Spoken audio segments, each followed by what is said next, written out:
Today we have Anton Venema from Frozen Mountain, and he's going to be speaking about the testing objective evaluation of video quality. Yeah, thank you. Thank you, Anton. So yeah, hopefully everyone's going to learn at least one thing. At least one slide will be interesting. That's my goal, to have everyone walk away with one little nugget of information, learning from our mistakes, learning from what we've learned. So first of all, who am I? Why do you care? Maybe you don't. Maybe you do. I'm going to tell you anyways. I'm the co-founder of Frozen Mountain back in 2008. My current role there is the CTO. I'm the technical lead on 3 of our products, WebSync, which does signaling and messaging, IceLink, which provides WebRTC-compatible client SDKs for peer-to-peer streaming, and LiveSwitch, which is our latest iteration, and it's a WebRTC-compatible selective forwarding and multi-point control hybrid. So LiveSwitch provides broadcast, mixing, recording, simulcast, SIP integration, and transcoding. And that's about all the sales that I'm going to do today. So let's turn over to VMAF. Has anybody ever heard of VMAF before? Nobody? Has anybody ever heard of Netflix before? Okay, good. So the team over at Netflix has a very active open source, a collection of open source projects on GitHub. VMAF is one of them, and it stands for Video Multi-Method Assessment Fusion, which even after saying it 20 times is still kind of hard to spit up. But what it does is it evaluates the disparity between 2 images. So given a reference image, given a distorted image, it gives you a score based on how closely that distorted image represents the reference image. So that's all cool, but what is the actual problem that it solves? So for Netflix, obviously they're a video on demand provider. Their major concern is VOD and quality and compression. But it matters very much to real-time communication, real-time streaming applications as well. And maximizing video quality is a very difficult problem to solve. We want to tune video compression to give the best possible experience to the end user, but at the same time, we want to make sure that we're not pushing things so hard that we can't sustain the bit rate on lower bandwidth connections. For us specifically, given that we ingest video and transform it in some way and rebroadcast it out to other endpoints, one of the key concerns that we have is how to avoid regressions in quality. Testing is really key when you're building any type of a building block that sits in a real-time pipeline. It has to work all the time. It has to have really predictable behavior, predictable CPU usage, predictable memory usage. And we have a team of developers that are constantly changing it, which means that we end up with regressions if we're not careful. So the costs of testing this manually, every release, every patch, are extremely high. People are expensive. QA resources, even the best QA resources, are not going to catch everything every time. And subjective reports are not always consistent. We have a continuous delivery. We have to be able to do releases every couple months. And we need to be able to test, verify, and then kind of fit this into the overall session quality management. Should we drop frames if we're struggling? Should we reduce the size of the video? Should we constrain the bit rate? How do we constrain the bit rate? Anyway, so VMAF helps us answer some of those questions and build a solution or integrate into our testing pipeline to help us solve some of those things. So VMAF is kind of the latest gen PEVQ, predictive evaluation of video quality software. Prior to VMAF, we have really basic mean squared error, which is really fast, but also not particularly useful. We have PSNR, which is peak signal to noise ratio, which is based on the mean squared error. And it's basically a calculation of the signal noise. It's an engineering library, an engineering algorithm. And it gives you a measurement in decibels of how faithfully the distorted image represents the original signal, which is the reference image. There are a few variations of it. We won't get into those because there's not much to say about them. More recently, structural similarity has been kind of the standard for a while. What they do is they evaluate noise like PSNR does, but they also look at the edges in an image and try to determine how close it is as a percentage instead of decibels, which is kind of nice. MS-Sim is an improved version of S-Sim. 3S-Sim is a 3-component sim. Again, we'll note that there's just variations of them, so if you're Googling this later and you find like there's 20 different versions of S-Sim, everyone's got their own take on it. Okay, so here's a really quick example. Reference image is in the top left here, and then all of these other images have been distorted in some way.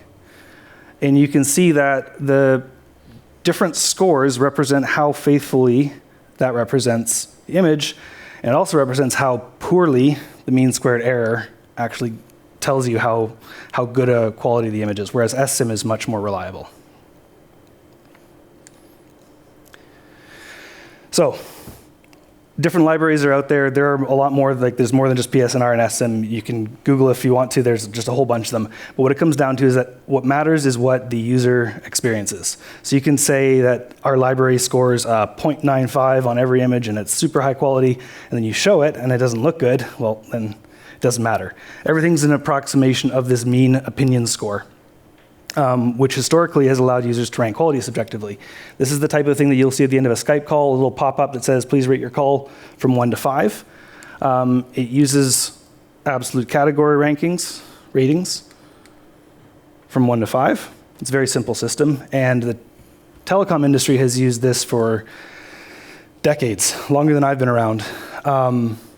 And they would literally sit people in rooms and play a phone call and have them rank the quality of that call to determine how faithfully the sound was represented. So obviously we're not going to automate people sitting in rooms. We can't do that. We don't have the ability, the money to do that. So we want this to be able to do this on a repeatable, consistent basis without involving people if possible. Okay, so this is one more example where, this is from the Netflix blog where they first introduced VMAF. And what they've done is they've taken PSNR and shown that there are four images here, one of each, where the distortion is to different degrees. They score relatively the same PSNR, but the mean opinion score is very different. And it's not different like you would think. Not consistent based on the level of compression. So the level of compression in this top row is the same as the level of compression down here. And yet the mean opinion score here ranks it quite highly, subjectively with actual people, and ranks the animation quite low. So what they sought to do is to say, okay, not all graphics are created equal, not all videos are created equal, and the algorithm performance is very contextual. So they've identified a number of features and characteristics that make a big difference in how effective these algorithms are. And what they've done is said, okay, let's measure. They chose 4 algorithms. The blue being a really high noise kind of grainy film, green is a cartoon, computer graphics, and then red was TV drama. You can see that if, in a perfect world, you would have kind of a linear movement from the bottom left to the top right, where your predictive score kind of lines up with what a user would actually score it as if they were put in a room and made to watch it. And none of these really do that very well, and they vary really wildly depending on the source video. So what VMAF has done is taken mean opinion score from people as a baseline and combined it with, they call them elementary metrics, 2 in particular. One's called visual information fidelity and the other one's called a detail loss metric. And they run over a test reference suite from the Netflix library and combine the mean opinion score from the people who watched that video with the results from these elementary metrics, and they use machine learning to figure out how important the different metrics are based on the type of video. So based on the metrics that are coming out, they try to kind of correlate the two. So they trained it on one data set, they tested it on another, and what they ended up with is different models, which are just text files that have a bunch of gibberish in them, but are used as input to this algorithm. And they will run different tests based on different viewing angles even. So the default model set is based on a 720p video from someone sitting 20 feet away. They have another model for someone who looks at their phone, and the scores are very different. And because of that, depending on whether you're delivering to a mobile device or a desktop device or a television screen, you would use a different model when you're evaluating the quality of the video.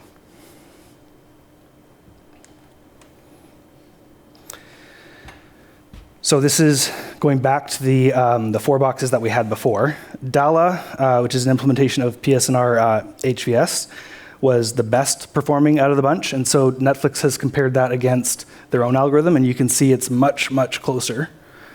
And so what we decided to do after looking at all the different libraries that were out there, we thought this is kind of a no-brainer. Let's take libvmath and let's pull it into our automated testing framework and see if we can't get some interesting results out of it.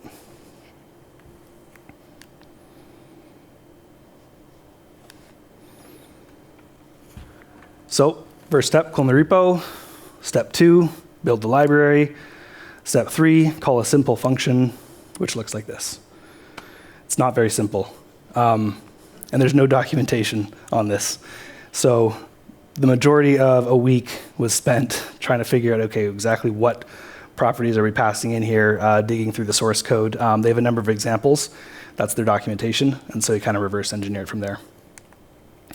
What's cool about libvmath is that it will actually give you the PSNR, SSIM, and MS SSIM scores as well, so you can use that as a reference point if you want to. So I'm putting this up here as a reference, more for anybody else who comes across this. These are some major pitfalls that we ran into, undocumented pitfalls. But we figured them out one at a time, and so we wanted to put it here. So if you do try to integrate libvmath with your own system, watch out for these things. In particular, this last one here, the callback function must copy into a float memory block, and which means one chroma pixel every 4th byte instead of every byte like you'd expect in an i420 video. That took us a while. If you don't do that, you'll end up with very, very weird results. So what we did is we plugged it into our LiveSwitch uses a track API. So we start with a source. We can use libyuv from Google to convert to i420. We run it through a VP8 encoder, which wraps libvpx, then a VP8 decoder, which again uses libvpx. Convert it back to i420. This is generic. VP8 actually takes i420 in and puts i420 out. We just frame it this way to make sure, if we swap it with a different encoder, that it stays consistent. And we push it into a vmath sync, which just wraps that function call that you saw before.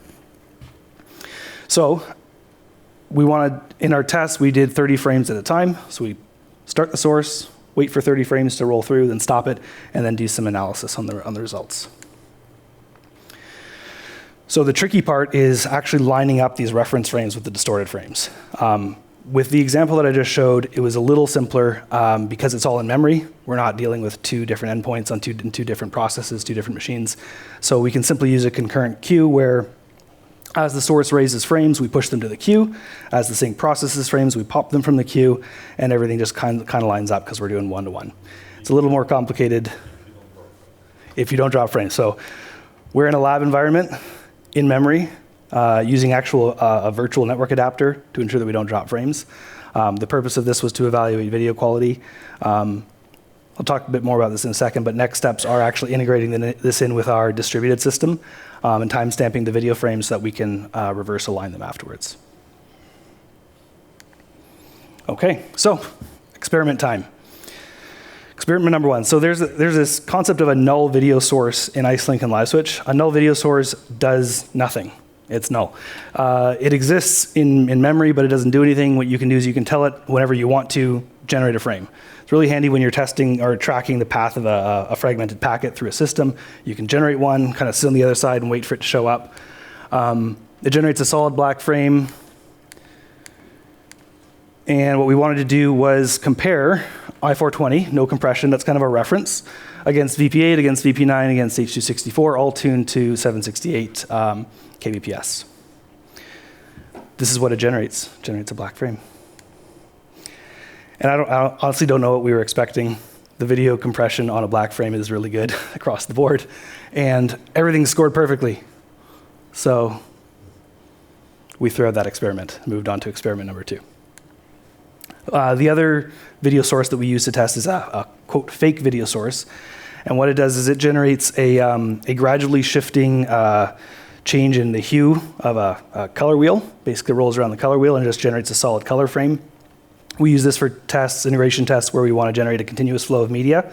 You can request a resolution and a frame rate, and it'll just kind of cycle through.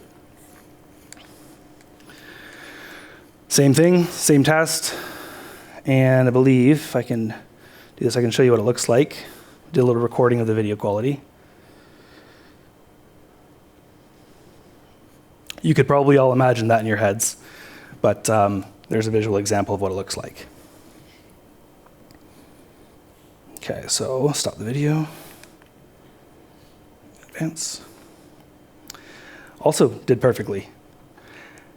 VP8 compressed, decompressed, looked exactly the same as the reference image. So we thought maybe we were doing something wrong.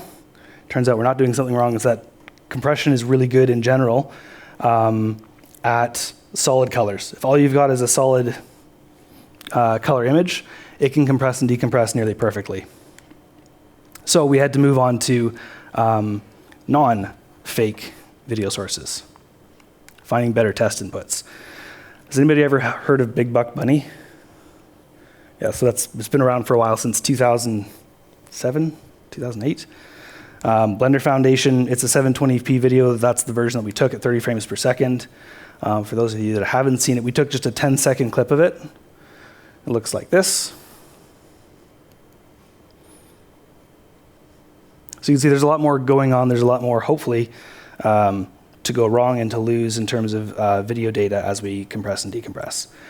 And sure enough, this is what we got out. So on the top line, you've got that's our I420 reference image. So again, comparing inputs and outputs, we see like a 97% basically means no artifacts. VP9 did the best, which we expect it to do. VP9 is slightly more advanced than VP8 and H.264. VP8 was next performing, and then H.264, and they were all kind of similar in how they started out with an initial high quality image, and then as temporal delta frames came in, the quality kind of dropped a bit.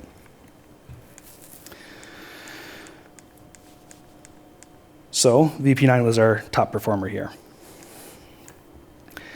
What we were concerned about, though, is Big Buck Bunny is a compressed video. So you're not downloading the raw source. It's already been compressed with H.264. It's already been compressed with VP8, depending on where you're downloading it from. And what we wanted to do is to eliminate that variable from the tests. So we wanted to deal with uncompressed inputs, which are surprisingly difficult to find. They're very large. Zif.org has a video test suite that has a whole number of videos that you can use. We chose 4 of them that were encoded at 720p, 50 frames per second, in I420 format, so we didn't have to do any additional conversion. They were just ready to go. They're quite large, so we had a big debate over whether we should put them in our Git repo or not. We ended up putting them in there with Git LFS, but we found 4 videos, like I said. These are the 4. Ducks Take Off, Into Tree, Old Town Cross, and Park Joy. So we started with Ducks Take Off. We figured we would take them one at a time and see if the results were consistent or if we got different results. So Ducks Take Off looks like this.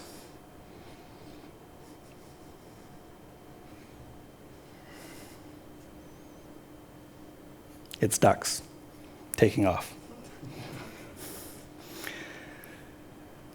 And this was the result of the score. So what's really interesting is this, which we weren't expecting. H.264 dropped down very quickly to almost 15% quality. So we thought, well, that's interesting. Let's have a closer look at that. H.264 can't be that bad. It's used everywhere. So we tried it with the second reference video, which is Into Tree, a nice panned shot heading into a tree. It stops it right before it gets interesting. And the scores were way more consistent for some reason. Nice even level across the board. They're all scoring quite high. So next one was,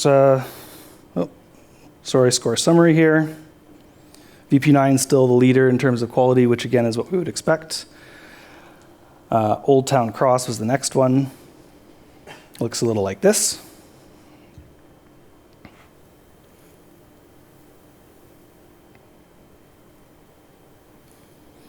We like this one because it has lots of little detail. So we felt like that one would be really, we would notice it a lot or very easily if compression artifacts eliminated some of that detail. And again, this one performed quite well too. So it's just ducks take off that was messing with us. So a quick summary. VP9 still in the lead. All right, Park Joy. So this is my favorite one because this is the weirdest video of the bunch. It's what everybody does in a park.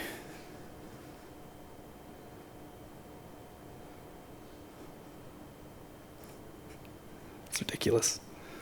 Anyways, the score on this one, again, we saw this huge drop-off with H.264. The same drop-off that we saw with Ducks Take Off. So we were kind of puzzling over what the heck was going on here. VP and VP9 were doing really consistently well, but in these two cases, H.264 was just completely falling apart. So I'll put them all up here. Why this sudden drop here with these two? What was it about those two videos that made them fall off? If we were using them in a live conference, and someone was say using an old version of Edge or an old version of Safari that only supported H.264, what would the experience have been for that user? Not great. Why? So we took a look at the file compression. We found this part. So these are the two, Ducks Take Off and Park Joy were the ones where H.264 kind of didn't do so well. It turns out that H.264 was actually the most consistent at compressing the video, whereas VP8 and VP9 took a lot of liberties with making those files quite large. So the lower H.264 VMAF scores were directly correlating to smaller file sizes. So the question was, why were the file sizes smaller? So if we take the file size and reverse it out into an approximate bit rate, we have 1 to 2 megabits across the board, 3 megabits a little bit in the bottom right corner, but VP8 and VP9 were really high. And we had specifically programmed it to run at 768 kbps. So a little bit, it's a hint, a little bit, encoders are free to take a little bit of liberty, but that's like 10 times what we've asked it for. So we found that in general, unless you specifically tune certain things, libopenH264 and the people who wrote it to favor bitrate over quality, whereas libvpx was written to favor quality over bitrate, at least by default.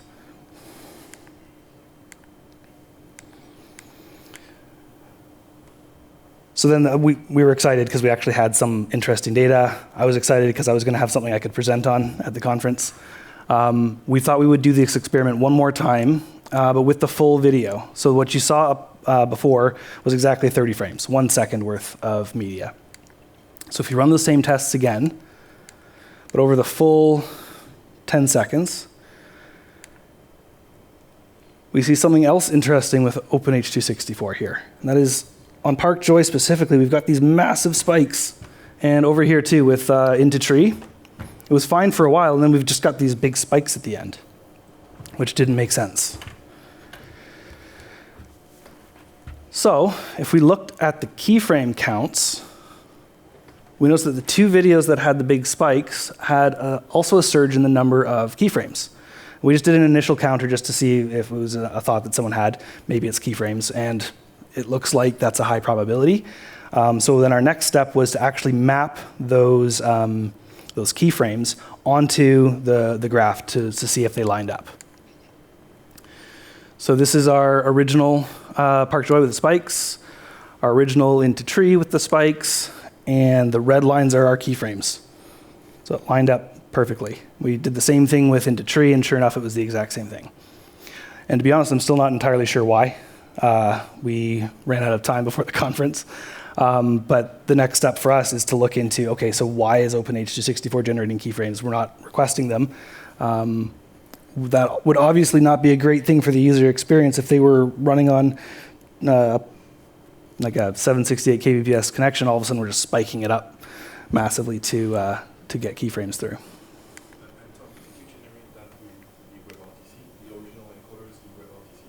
And all of this is generated using our stack. Yeah. Right. So we've got it turned off completely. Right. So there are no PLIs. There are no PLIs in the system. It's going straight encoder to decoder with nothing in between. I agree with you. That's what I thought, but it's going source, encoder, decoder, sync directly. There's nothing in between. But that's exactly what I would have thought too. Okay, so one last experiment we wanted to do. We want to avoid quality regressions. Stream corruption can happen. This is especially true for media servers. In the media server, when you're taking one stream in and broadcasting out to multiple, you have to rewrite timestamps, you have to rewrite sequence numbers. If you're using VP8 with simulcast and you switch streams, the new stream has a different VP8 picture ID context, we have to rewrite that. Different temporal level 0 index, we have to rewrite that. There are simulcast and SVC switch up and switch down points. There are points in the stream where you're allowed to jump to another stream from a higher quality to a lower quality or vice versa.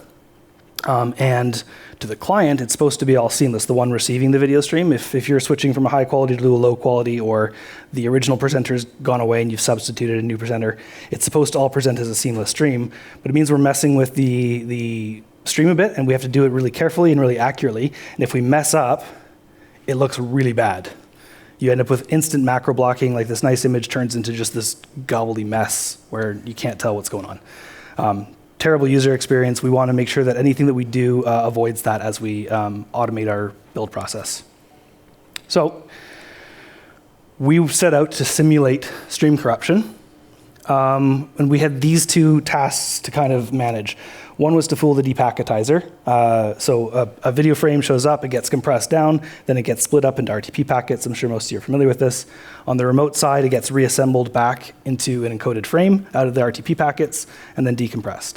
So we had to fool the depacketizer into thinking that it's a valid stream. The sequence numbers have to be increasing, the timestamps have to look good, and then the decoder has to not object to this even though we're sending it bad data. This was surprisingly hard to do. We tried a number of things, and the decoder always found us out right away. We were tampering with the packets, and it's like, no, I'm not decoding that. So we finally found a good way to do it, at least for the purposes of this conference. And that was to clone every ith packet coming through the stream and duplicate it into the I+1 slot. So packet 0 would get sent, then packet 0 would get sent again as packet 1. Then packet 2 would get sent, then packet 2 would get sent again, but under the guise of being packet 3. So they're valid frames, they're valid compressed structurally they're valid VP8 packets. And the decoder, if I've got the reference on the left and the distorted on the right, ended up looking like this. So you can see that's a pretty significant distortion. If you were on the other end of a Skype call or something, you would know right away that something bad was going on. And this is the result. So the top two lines here, VP8 and VP9. Yes? Yes. And when we tampered, the quality starts at the correct, that's the initial keyframe, and then drops down very rapidly and never improves.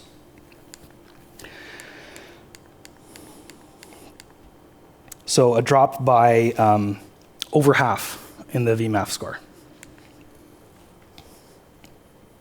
So we tried, just for the sake of it, applying the same logic to our fake video source, as you remember, raises the gradient. Turns out you can barely even tell that it's being distorted. You can kind of see it on the green if you look carefully. You'll see a little glitch. But that's the same algorithm, and just with straight gradient colors didn't seem to make much of a difference. So for us, moving forward, trying to avoid quality regressions and using VMAF to help us with this, it's really important that we update all of our tests to use live video, not fake generated programmatic video. And then what we do is we calculate the VMAF scores for each frame ahead of time, once for every unique encoder combination configuration, since each encoder is going to produce a slightly different output. We cache them, we recalculate them if the encoder configuration changes, and then in the actual integration test, we will calculate the VMAF score for each remote distorted video frame and compare it against the cache score. And what it should be is exactly the same. So we've done VP8 ahead of time. We verified that it looks good. We verified that the score is 0.82. And then in the test, we'll assert that after the test completes, that each frame was 0.82, 0.81, whatever we were expecting. And if that fails, then the test fails and someone has to fix their code. That's it.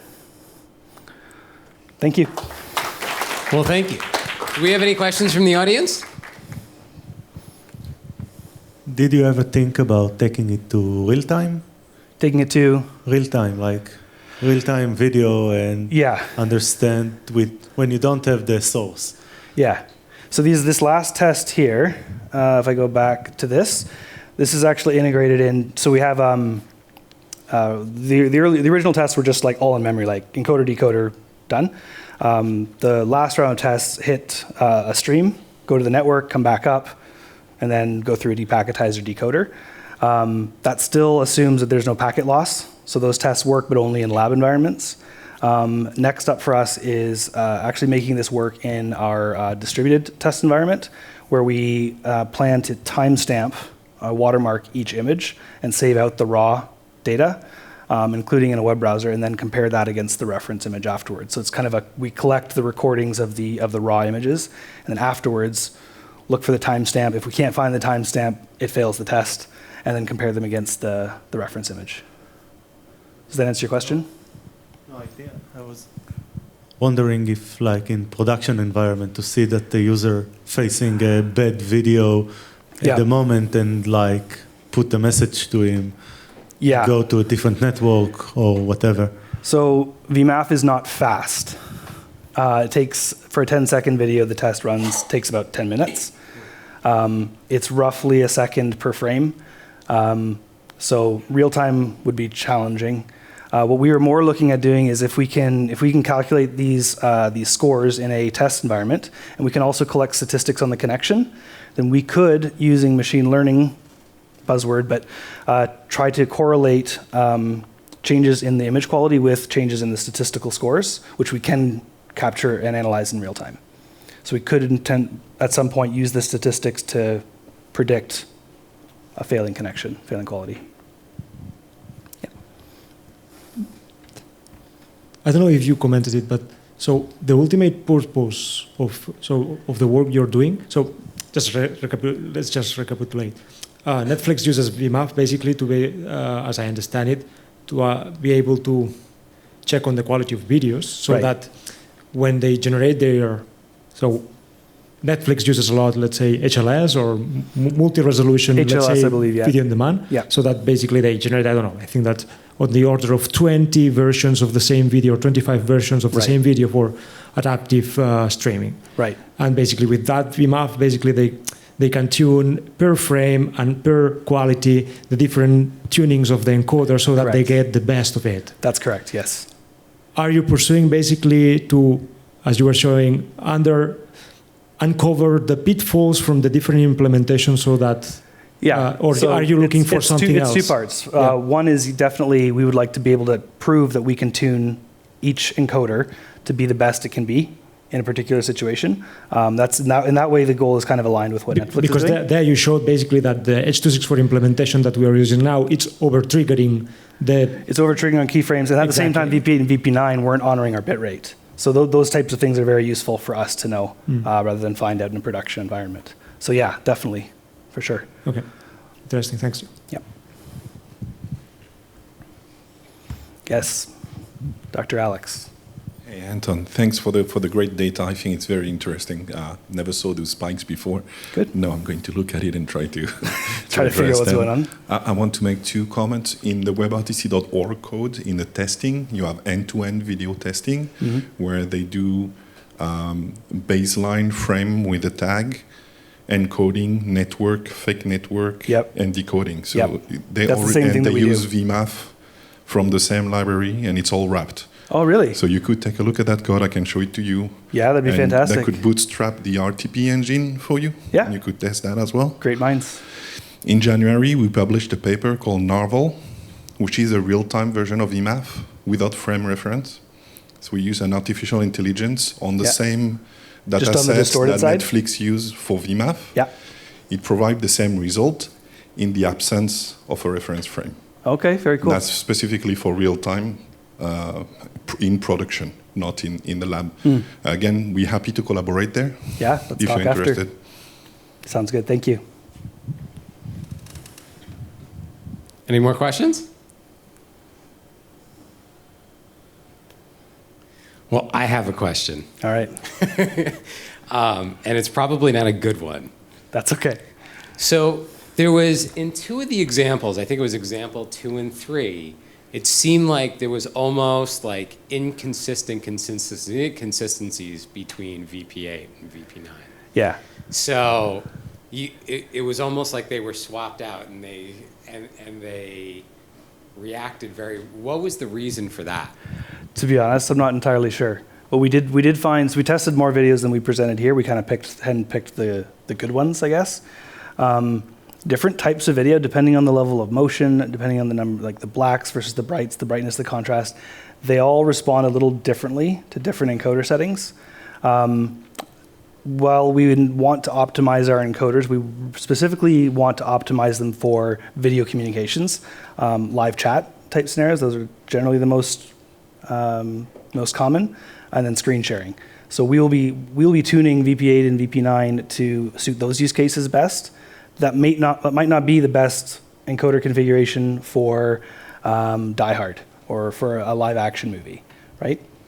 Right, because what's really interesting about it is you can use this to essentially figure out which is the most efficient encoder for that type of what gives the best video. user experience. Yeah, definitely. Okay, well, thank you for coming in today. Okay, Very thank you, interesting. everyone.